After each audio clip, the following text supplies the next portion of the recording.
To replace the battery in the 5816 outdoor rated door contact, you'll need to locate this screw right here. Now, if you have one of these bigger Phillips screws, these 11-in-1, 10-in-1s, whatever you call, sometimes you can't get down in there because the body of the screw is too fat to fit into that hole. So you just need a skinnier screw, ideally a Phillips. It's a number 2 Phillips. But if you got a skinny flathead screwdriver that you can fit down in there, that'll work too. And then you just unscrew that screw right there until you can remove the front from the back plate right here. So this is the back plate, which would stay on the surface it was mounted to. Once you got the sensor in your hand, assuming that it isn't wired through here, if there are wires going into this spot, you may have to be more delicate about the way that you open this up. But you can slip a screwdriver into this gap right here and pull out this inner portion right there. And then here you'll find the 2 compartments for the batteries. Now these batteries have to be lithium AA's. You cannot use alkalines. So we've got 2 lithium AA batteries here.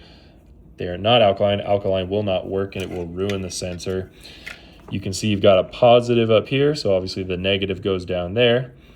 Put the negative side onto the spring first, and you can see it's a little bit crooked, but there's actually perfect little indentations for the positive to fit right into snugly. And we'll do it on this side too. And it snaps. Then you have to replace this right here.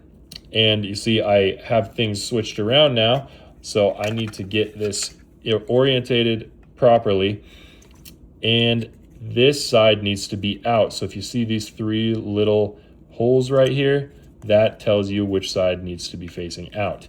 You can put it down into this little gap here, put it down there first, and then rotate it up. And you'll notice that this little screw comes through in this hole right here, so you know you've got it on properly. Then your sensor will go back onto the back plate.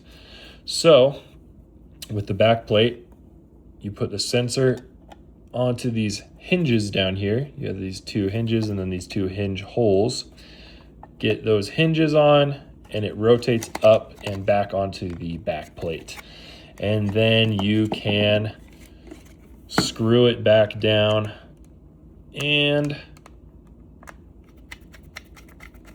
that is how you replace the batteries in the 5816 OD.